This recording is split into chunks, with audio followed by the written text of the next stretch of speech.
You got Hi, it. good morning. Welcome to Tea Time with Amie and Bev. Good morning. Hello, hello. How are things? I need to lower my chair. It's always fun. Things are good. I know you snuck that in real quick because I was distracted. I know. Whew, it was a close call though. He was on top of it today. I usually hit learning. her with the question first. Good. Things are good. Hubby's back to work. This his third week back full time. Although it's worked out that each week there was a holiday in there. There was a short week because he took 2 extra days off for our mini vacation, and then this week is Thanksgiving week, and they get Thursday and Friday off. So he's back to work full time, easing back into it, which Perfect. is good. But he's Yeah, doing that's well. perfect. Yeah, I'm almost done with my book. Congratulations. Yeah, I have my goal. So when I think I talked about this, is that when they encourage you, whoever your mentor or coach is, about if you have one for writing a book, which I do, they encourage you to set a deadline, and then decide how many days a week do you want to write and for how long. So it could be 1 hour, 3 days a week, or 5 days a week for 2 hours, whatever that might look like. And then calculate the number of words each day that you're going to write of that's your goal. So, and so I have been working on it. I put it off for whatever reason. I put it off in September because my goal was actually September 1st, but I felt too rushed. And then and when we feel rushed, I just want to put this out there that when we get in a space of feeling rushed, it affects our energy. And that energy is going to go into this book. And I don't want that. If I feel rushed, I'm like, no, we need to switch that energy. And so then at the end of September, my hubby got sick, and just a shit show from there. Happened to go through him being in the hospital for a couple weeks, and myself being under the weather a little bit, and then vacation. So anyway, I set the goal for December 1st, forgetting that we have the Thanksgiving holidays. My son's coming into town, all the stuff. So I know I will have it done before mid-December. I know I'll have it probably done in 2 weeks, but it's an interesting process to do a book in the sense of just writing it. It's like going to the gym, wanting to get your body in shape. Let me put it there. Good, wanting to get your body in shape, right? But you got to take the steps to get your body in shape. Change your eating habits, go to a gym, or go walking, or do something that's going to help shift the shape of your body. Well, similar to writing a book, it's showing up, sitting down, showing up, set a timer, dedicate, make an appointment with yourself, put it on your calendar to sit down and write for whatever time you are allowing. And then what I find is when I do that, just like going to the gym, I like going to the gym, but it's the action to get in the car and go.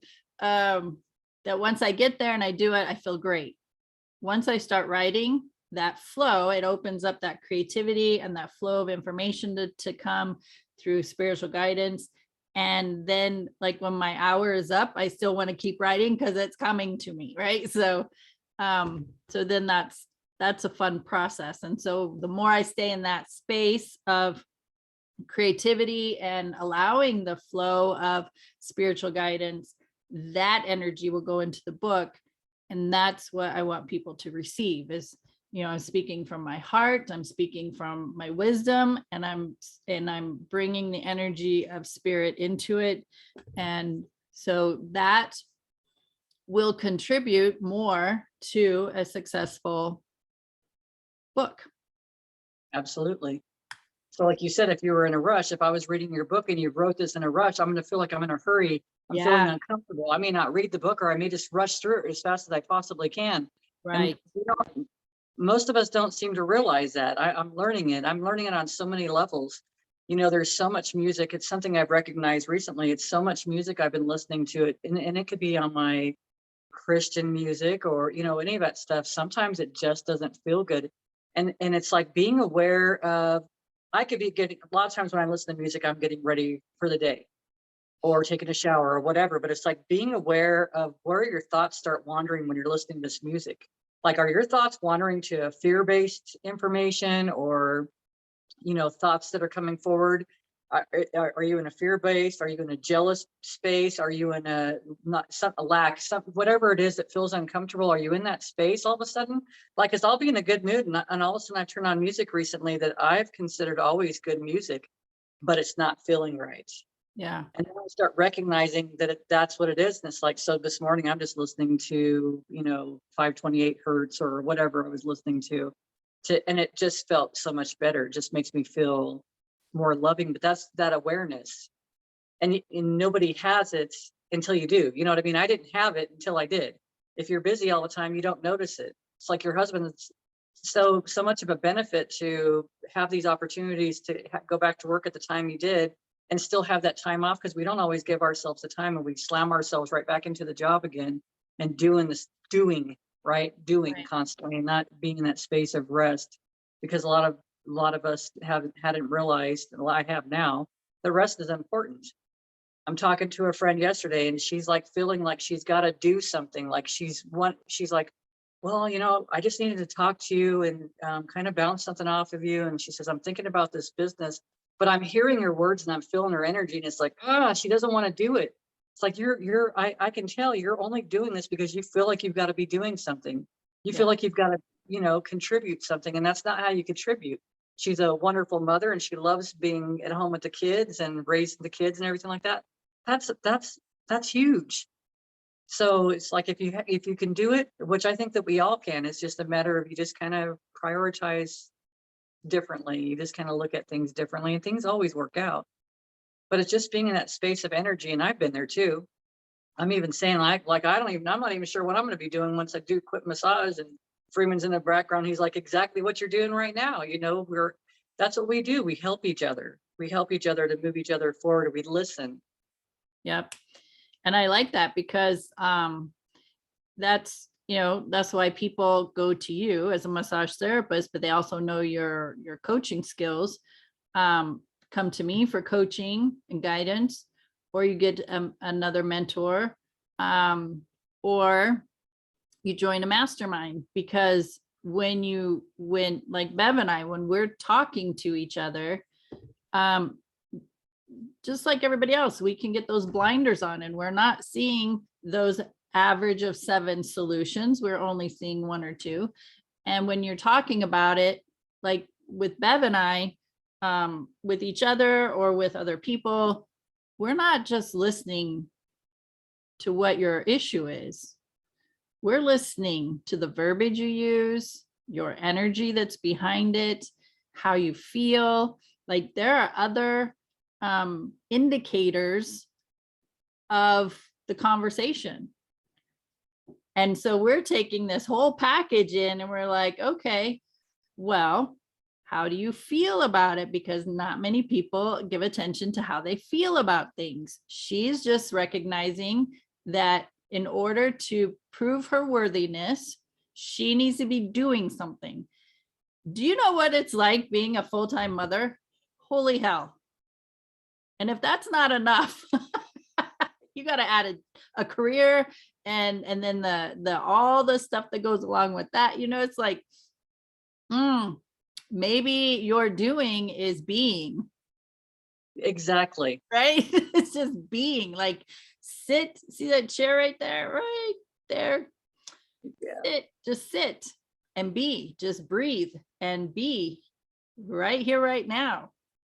It's okay. And a lot of people in this world need to learn to do that. I know I did. Yeah. And even still, I mean, we have some days that you can get wrapped up into things, and I totally get that, feeling like that whole doing thing.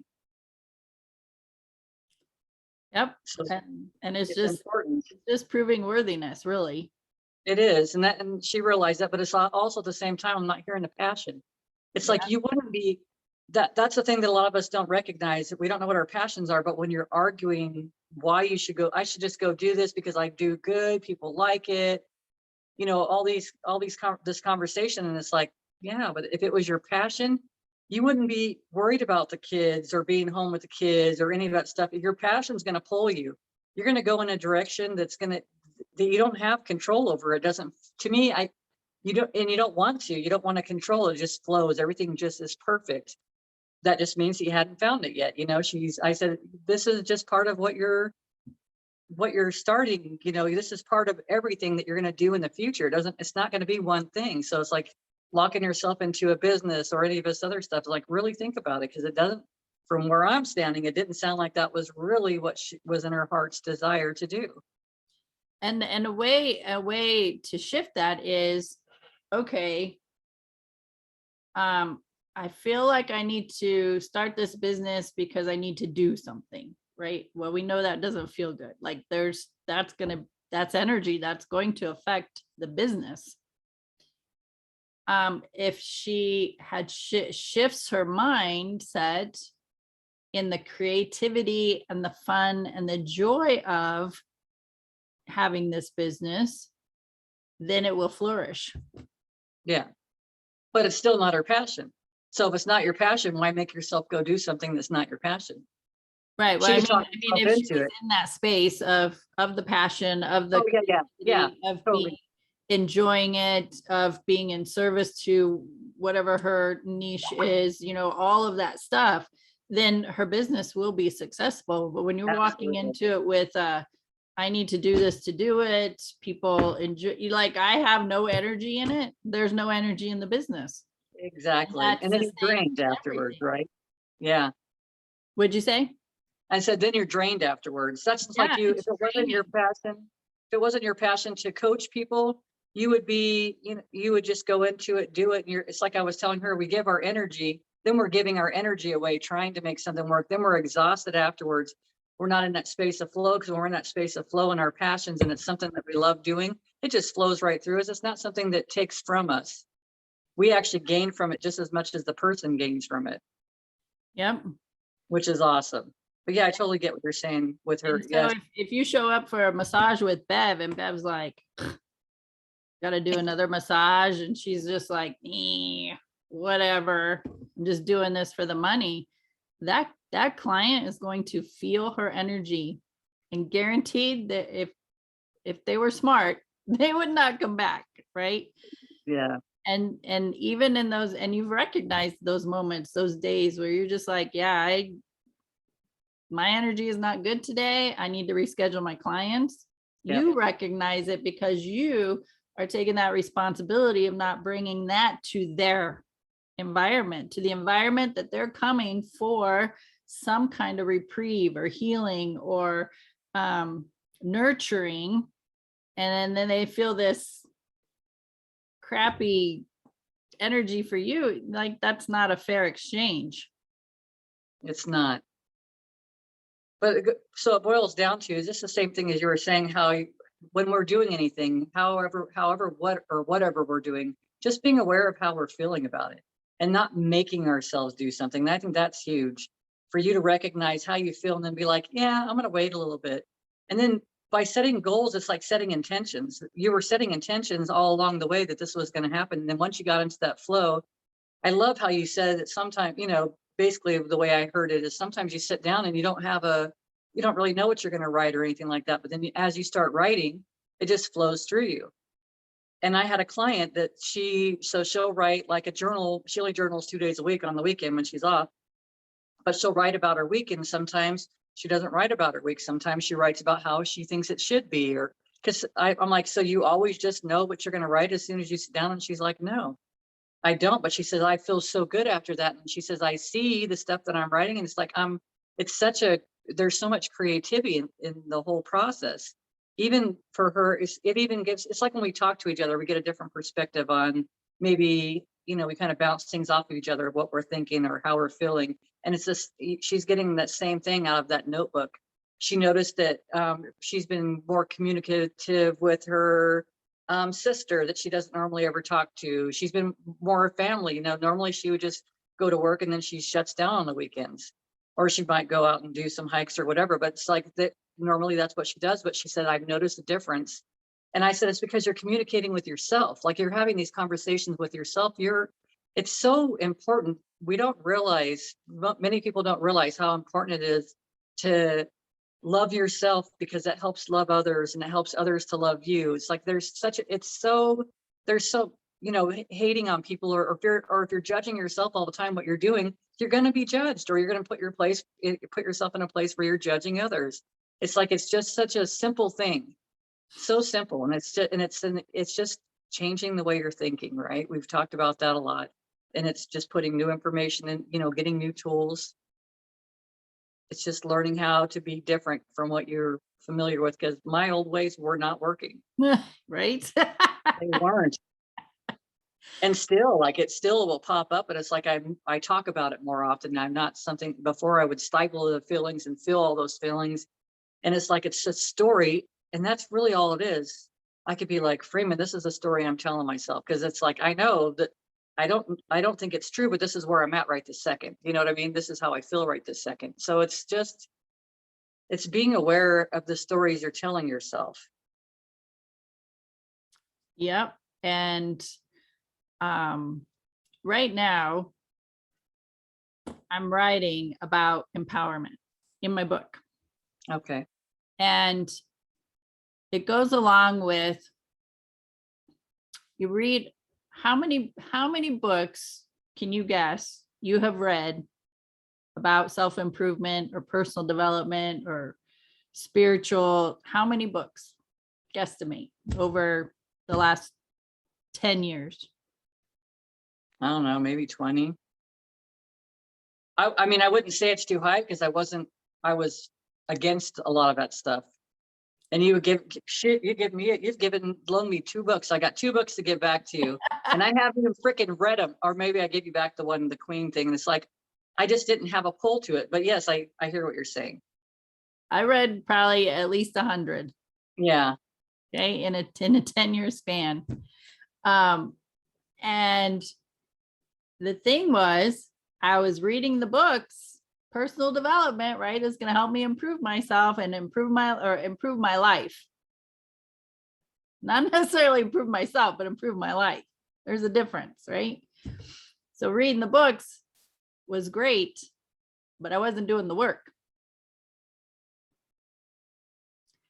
And so by the 100th book, we'll just say, I sat there and I was like, well, they're all saying pretty much the same thing in their own words and their own stories.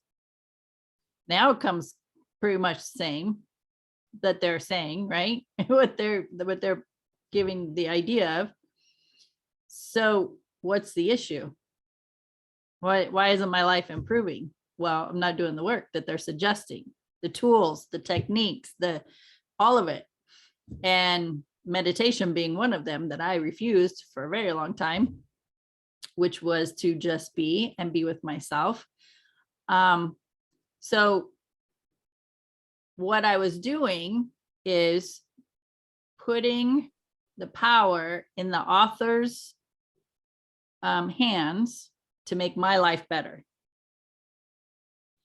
But the author's message is, if you do these things, then things will be better, right? That's not the message I was getting. It was like, well, they're making my life better. No, I have to make my life better. Nobody can make it better. I have to make that better.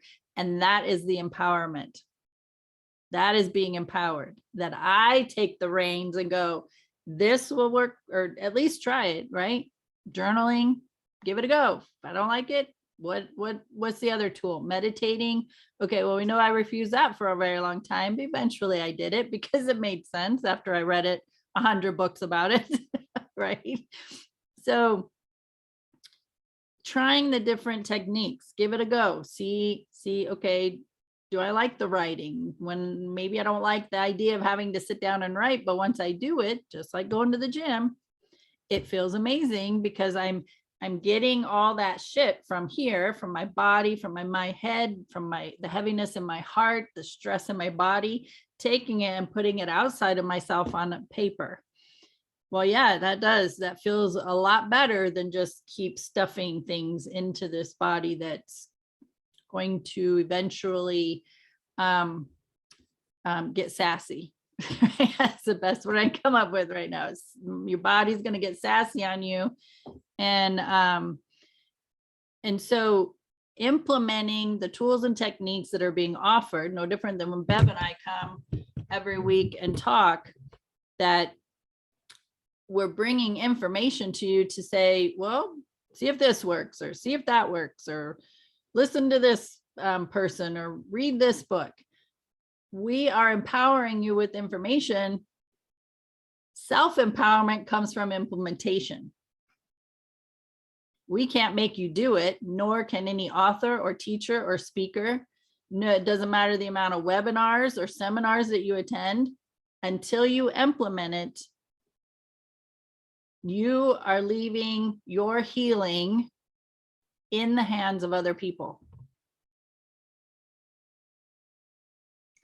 Be empowered, put the healing in your own hands, and it feels way better when you move through it and feel good about yourself, feel better about yourself, because you accomplished something for yourself. But you have to implement it.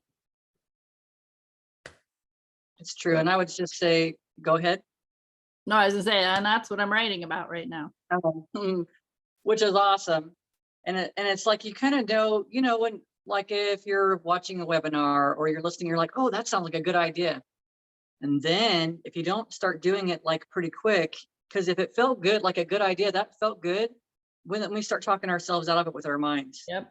Oh, well, I don't have time for that, or that really isn't going to work, or that, you talked about reading books, or we were just talking about that. But for me, it was like listening to a lot of YouTube. So I was like listening to Abraham like all the time. Then once you got it, you got it. You know what I mean? For me, Yeah. Once you got it, I don't revisit it. So I've kind of tried to listen to it a few times, and it's like I get it. I'm already past that, but I've implemented a lot of those thoughts, and you come into this awareness place. It's just so different. The awareness to slow down enough to recognize, oh, I'm thinking these thoughts because I'm listening to these kind of tones. It may not even be, they may be singing good words. You know what I mean? You might be hearing good stuff, but the tones don't feel right. Something's not vibrating right. And we get to that kind of a space when you start having this awareness, and it's only slowing down. And I'm still learning to listen, like, just like this, even this morning laying there. Cause if I wake up, anytime I wake up, which I've been doing it kind of a lot lately, I'll just go back to sleep and I'll start meditating. I'll start listening. First, I'll notice I'm listening to sounds outside of myself, like a dog licking his foot or whatever. Next thing you know, I'm like, no, I got to listen inside of myself, and I'll hear, like, I'll relax and I'll hear like something, a little bit of crack, like eerie sounds. And then I start hearing that the, I don't even know what vibrational tone it is, but in my ears naturally, I start hearing that. And the next thing you know, I'm out. I mean, I'm into a zone, and then I'm out. But it's like that to me. It's like, so for me, I get lots of opportunities for meditating. That's why I tell people, don't get all stressed out because you wake up at 3 o'clock in the morning. Know that you have to be up at 6. Wake up at 3 o'clock in the morning and be like, I get to meditate right now. I get to go within myself. Let your thoughts go. There's gonna be some stuff that comes forward. That's fine. It's a good time for you to witness it. Let it go. Don't put a lot of energy into it and thinking about it over and over and over again.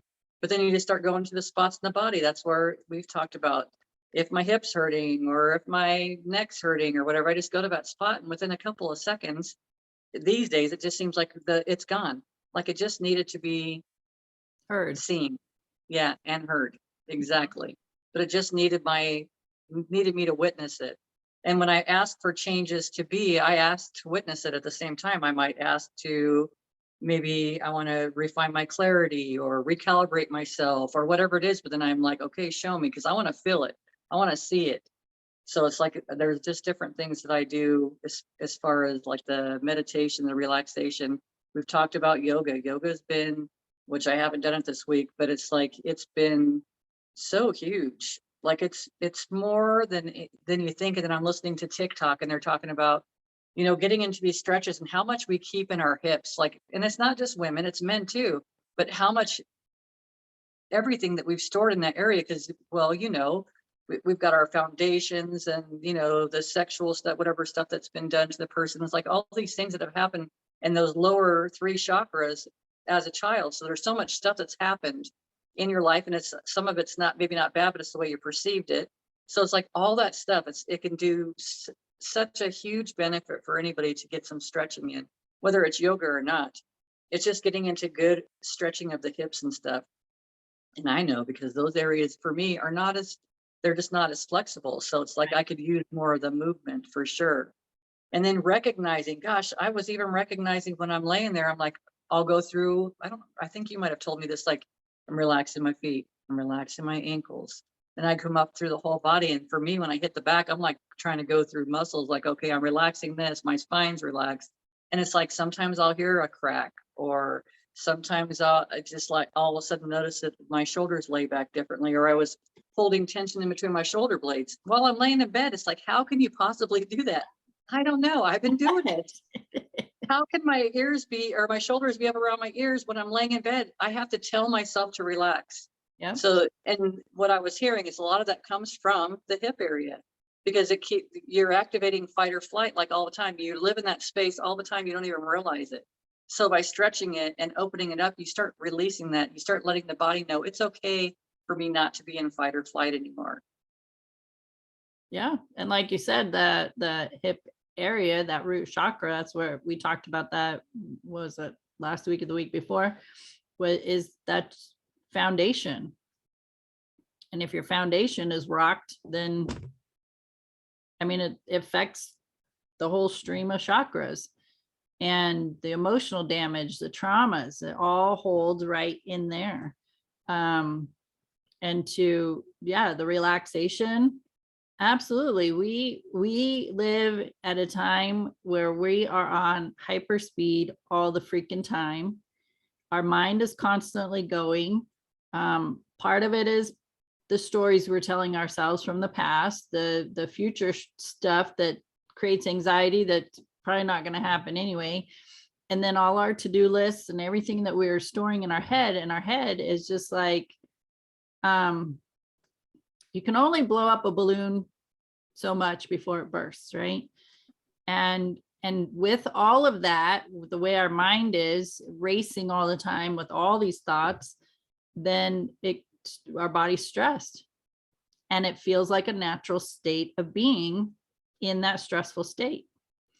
And until you consciously take a moment to breathe deeply, not just breathe deeply, then you don't really realize how tense the body is. My husband has to do breathing exercises. He had pneumonia, and he has to do breathing exercises because with a COVID effect is that it can cause scar tissue in the lungs. And they're like, you have to do these breathing exercises, 50 to 100 of them. And it's about breathing in deeply. And he didn't have a clue of how shallow a breather he was until he had to do these breathing exercises. And it made him be mindful. And when he is mindful of his breathing, he is not thinking about anything else. And has he realized it? Yeah. Is he getting it? No. Right? So he just knows he has to do these breathing exercises. He's not equating that when I'm consciously deep breathing, I am in the present moment, because he's in his head a lot. And yes, We live together. Yes, we're married, but I can't fix that for him. He knows what I do. He witnesses the things I practice, but I can't make him do it. So that comes back to the implementation. I do me, he does him. And then if he wants to learn something different, so just like these breathing exercises, it took him to get sick to have somebody tell him, you need to breathe deeper. Now, if he continues that practice after his somewhat deadline of when he needs to keep doing it, if he continues it after that, that's up to him. I can't make him do it. I can encourage him to keep breathing deeper, but that's all on him. And it's amazing that when you are consciously breathing a deep breath, that how present you are and how relaxed your body gets. And you nourish the body too. It really nourishes the body. It's like giving it oxygen, you're getting a flow, the circulation, there's, you're getting nutrients around the body better. It's like there's so much stuff that's going on. And you think about like the fight or flight or any of those kind of feelings, how tension, because it's like, even for me to sit forward, that's why I sit back and relax into it. Because if I'm sitting forward, I'm kind of pushing and you're in a different energy. But when I sit back, I'm in more of a flow. Then I can recognize, oh, I'm holding my abs, or I'm holding onto my breath. You talked about the breathing. For me, even still now, belly breathing is not that easy for me. Yeah. It really takes me a conscious effort to do it, because it does not feel normal to me, which also means we could all benefit from the breathing that he's doing the same thing. And that really does put you into connection, that you're basically in a meditation space at that same moment, whether you recognize it or not. Then it's like so much more is available to you when you're in that space. Like you said, you have many more solutions. Yeah, you open yourself up when you are doing a yoga flow, which it means it's continuous movement. Yes. It is all with the breath. You inhale on a movement, you exhale on a movement, you inhale on a movement, you exhale on a movement. That's why it's called a flow. It's a continuous flow with the breath. Inhaling, exhaling, movement. There's no like stagnant downtime, like it's constant, right? And so to match your breath with the movement absolutely brings you in the present moment. Like your head can't be anywhere else. And then it also, what yoga does is it helps bring up a lot of stories. A lot of stories come up when you're doing a yoga and yoga flow, because of the resistance, because of the falling out, the I can't do this, the wavering of balance. Like all those stories just can surface through a yoga practice, which is very beneficial. Very beneficial. Yeah. Yeah, all of it has been really, for me, it has been. It's even brought up stuff like, even, it's not even my stuff. Like I can recognize now stuff, and it's, by how it feels, but you can recognize things, or I can, that it wasn't even mine, it was my mom's, like the stress or this worry. And it's like, I've even seen like, oh gosh, I'm trying to think of something right off the top of my head, because I even recognize it within myself. And it's like, I've been changing that. And now I see it in my kids. And now it's coming down like a fear. So for me, I don't know why I always had a fear of being in the vehicle, being a passenger. I was always worried that something was going to happen to the kids. I would have nightmares when I was younger that I'd be going uphill in this vehicle, almost at such an incline that we could go back, just like the vehicle's going to not have gravity and it's going to just go back. It was just a fear of mine forever. I'm driving home recently with Colton in the truck, and he's like, "Grandma, you need to slow down. You're going too fast." And I'm like, "Colton, I'm driving slow. I'm on a dirt road." So I said, "I'm driving a heck of a lot slower than I was on a highway." And he says, "It doesn't feel like it." And it's like that fear, because Brienne had the same fear. It's like I'm noticing all these things that they had how it trickles down. And I wonder how my mom was, because I don't know. And I don't have her here. I can ask her, I guess, in spirit, and she can let me know. But it's just weird how we carry stuff. But I know that that's not mine. I know that I've carried that for a long time. And that was before, well, I was I was with my dad in the vehicle, and he was driving down Route 66, Annie Devine, out the highway part, and someone was in our 2-lane headed towards us. They were in the wrong side. They were on the wrong side of the highway completely. And it's like we ended up flipping a few times. So maybe that put some fear, but it's like there was always like it was, I don't know, such a weird thing. And then for me to hear it coming from a 4.5-year-old, that fear is like, oh, wow, I see where this is coming from. Jealousy, or, not being sure about a relationship, because my mom in the relationship with my daddy was, he had grown up in a sexually abusive environment, and he was with many, many women. So he went a different route. Instead of children, he went towards women. Good for him in a lot of ways, because breaking patterns, but it's like these little patterns that we don't even realize that we're doing on a regular, how we create it. And it's like something in our, and I want to say it's in our DNA, but I don't believe that. I just believe they're in our energy. I don't like to say it's in our DNA. It's our energy, because it's what we were carrying when we were around those persons. It's what we were carrying when we were in that vehicle. If I had fear in the vehicle and both my girls were in the back seat, guaranteed they picked up that fear, period. It doesn't matter what, Mom, are you okay? Yeah, everything's fine. No, nothing was fine. Mom was freaking out. I'd have to sit and listen to The Secret. This is when I found out The Secret, when the kids were older. When we go on trips, I'd have headphones in my ear listening to The Secret. So my palms would be all sweaty. I'd feel like I was going to throw up. I could end up having loose stools. Like all these things would happen because of going on the strike that I passed on to the kids. So little things like that I recognize that even came from my mom being in the stress, even in the uterus, even while I was in the uterus at that time. So that's why I constantly say I'm going in almost every night, and I'll start out like I'm in the uterus. I'm in this place, and it feels so, loving. I can move however I want to move. I don't feel like the bed's not pushing against me, like all these little things in such a flow, always creating, because it's like, we've talked about this before, how we can change things within ourselves, and it changes things within them.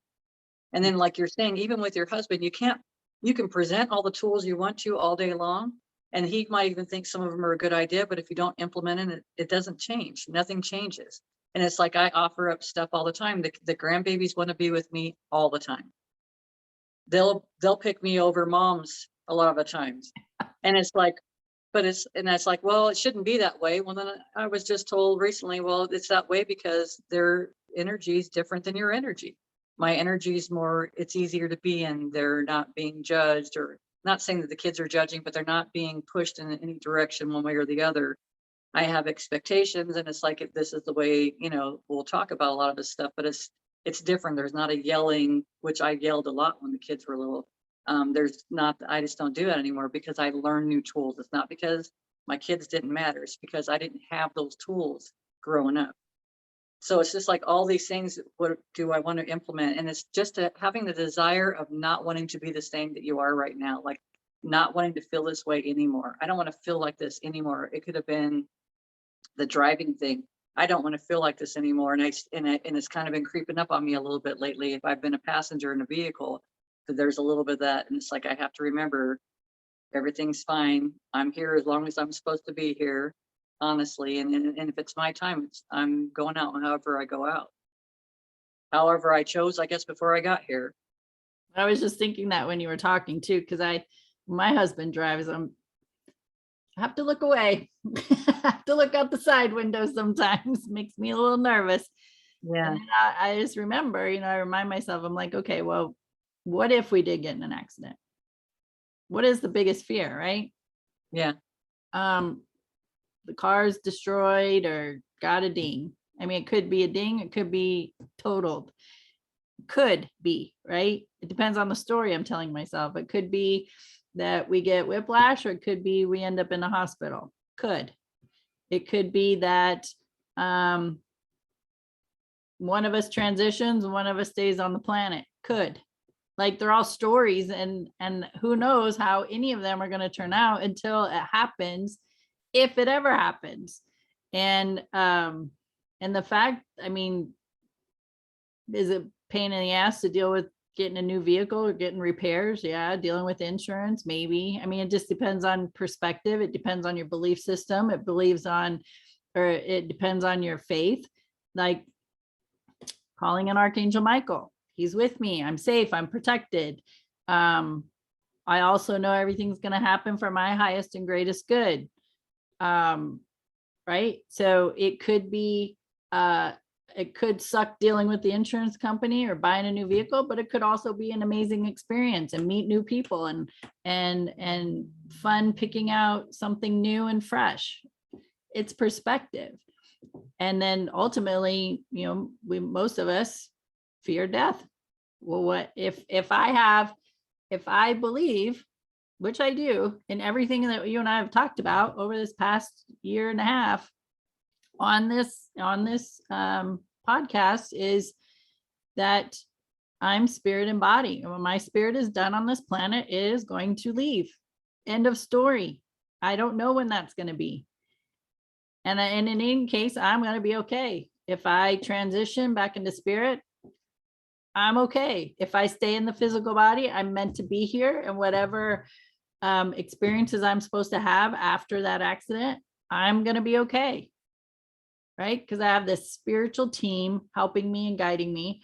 I have a lot of support in the physical. So what is the fear? And so having these conversations with myself, I do it. I do it when it is necessary to remind myself, what is a fear? I mean, a little tiny freaking spider. And I used to freak out about it. I'm like, what is the fear? I mean, I'm like 1,000 times bigger than this thing. What is my problem here? So, also equating to, like, maybe your mom had an experience in an accident, and so it built that fear in her, not having the tools and information that we have today. That two things, actually. Either she could have had an accident that instilled a fear in her. It could have even been somebody she dearly loved that was in an accident that instilled the fear in her. Or maybe it was a past life experience, which wouldn't have been even really discussed in her era, and not knowing where the fear came from. Right? So there's really three.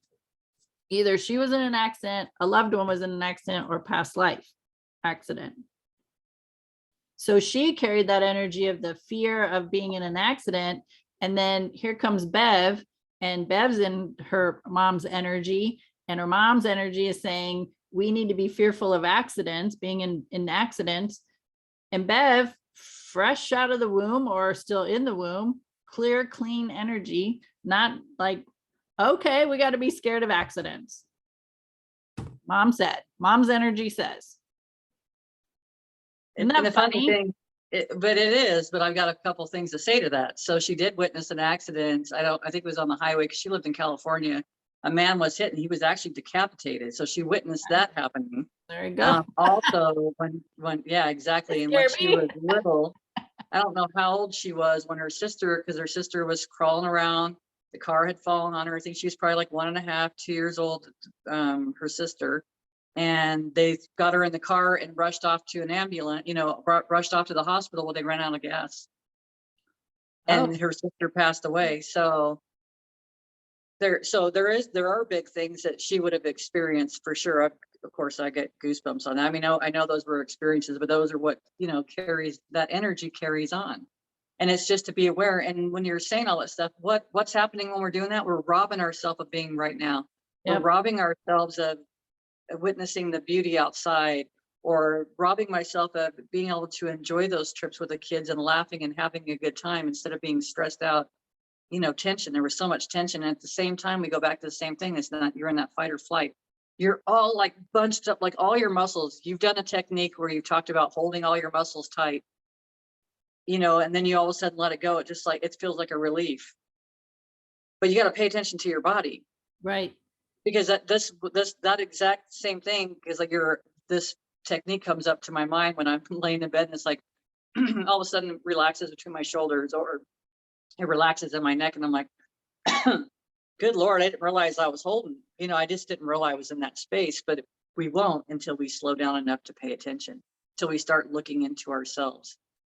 If I don't know how to do it as of yet, but it's like, for me at this point, it's really just finding that time every day just to breathe, just to be myself, just to be in that space. And I don't know how that, excuse me, I don't know how that works with work, with the job that I'm doing and everything else right now, because it does bring in income and I do enjoy what I do. But it's like, at the same point, I could find myself really just being in the being, just being in the flow of everything else, and then seeing where it takes me to. I'm not sure where that's going to go or how that's going to work, but I know that feels right to me, to be in that space, because we've been talking, but it's just to be in that space where you can be more aware of yourself, taking the time for those breaths, taking to even notice how you feel with those breaths, being able to do yoga throughout the day, once. I mean, really, I feel like yoga could be a daily practice. Of course, you're not going to probably do flow yoga every single day, or you're not going to probably do yin yoga every single day, or at least on the same body parts, because you probably won't feel as good. But it's like, there's so many different yogas that you can do right now, so many different meditations, and really kind of that is the same thing to me. It gets you more connected in with yourself, but just slowing down enough to have such an awareness with your body and everything that's coming in, every sound that you're feeling and sensing, how you respond to somebody, everything changes. You even talked about fear of spiders. I have noticed probably in the last year, I don't have a fear of spiders.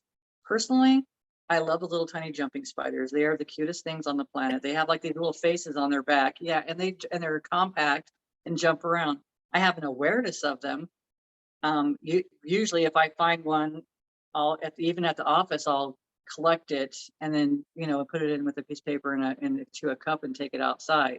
So it's like, before I would never have done those things, but I have a different feel. I don't have that same fear, and I don't know where the hell that went to, but it's just an awareness that somehow along the line I got to that point.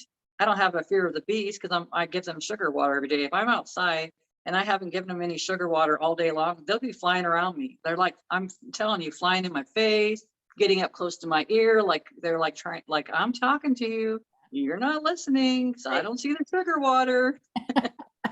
And then I take it out there, and there's like hundreds of them, maybe thousands. I don't know. There just so many of them at a time. But that would have been a fear of mine. But it's like, they're not going to just come over and sting you to kill themselves. They have a desire to live and to thrive, but they made us very afraid of them because of the potential they could do, planting a seed. Yeah. Oh, this is what's going to happen if they're Africanized or whatever. Well, I think most of them, I think they say these days, are, Africanized. I think a lot of them are, but they still need us just as much as we need them. So it's just a communication, right? It's just a flow. But it's just interesting, because I don't have those fears that I used to have before. Now, I'm not saying if there was a spider on me, I might not be like, "Oh, out a little bit," A little because excited. you don't know. Yeah. But no, I look at them now and I don't feel the same way. Or I might be like, oh, hey Freeman, there's a black widow out there. We might want to, because I don't usually keep those around because of the dogs, but Yeah. and the kids. But it's funny. It is. And with your grandson, I just want to go back to the fear of an accident. Like with your grandson is have a conversation. What is it? Or, like be the investigator of his fear. What are you concerned about? What is it that's scaring you? Is just asking him questions. Yeah.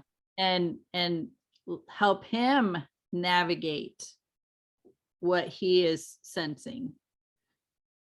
Yeah, because he thinks we're going to pop off the road. On the dirt, he thinks we're going to pop off the road. And I said, have you ever been in a vehicle that's kind of popped off the road or jumped off the road? And he said, no. He said, but you're just going too fast. And I said, okay. But I mean, that's as far as I got. I didn't ask him any more questions. What are you concerned about? Because to me, it doesn't seem, it's not a natural thing to be in fear. And especially at that age, it's not a natural thing to be in fear. Like before, he didn't mind. Well, now I can understand it as I'm getting ready to say it. He doesn't like to be left alone. Like it's like you can play outside by yourself. Well, mom's so worried about someone taking the kids that Yep. that fear is now passed to him. So he's afraid to go do things. He's afraid to, Right. just to be. So, and we're out, I mean, we're out in the desert. If the dogs are out with him, there is nobody, if anyone comes up, those dogs are going to be barking like crazy. So he's safe, but he doesn't feel safe now. Yeah. Yep. And so it's just having those conversations with him, helping him understand the differences, right? Yeah. When you're at mom's house, there are a lot more people around and a lot of strangers. I mean, that talking to strangers is a fine line, I think. It really is. You know, But that's intuition, right? it is That, intuition. to It's me, that's teaching all them. intuition. If we get so worried about all this shit, and we kind of we talk about this so often, but we get so worried about all this shit. And the only thing that matters is our intuition. Our intuition's, but it's not mom is going to tell you, hey, you got to look out. No, you got to have your intuition. Right. And so, and then being at grandma's house where there's like nobody around and you have Nobody. dogs here that are going to make grandma aware if somebody's coming. Yeah. You know, it's just, it's at, you know, just helping him understand and navigate those differences. And, you know, what does pop off mean to you? And where did you see it? And what was going on? Right. To help him Yeah. see, like, oh, I saw it on TV in this movie. Okay. Well, that's understandable. You might be afraid of that happening. But movies are made to create vehicles popping off the road. And Yeah. they do that with explosives and ramps and, you know, just having a conversation in that way. I mean, there was a lot of things I didn't know until I got older. I was like, really? Yeah. That It's they kind of do crazy.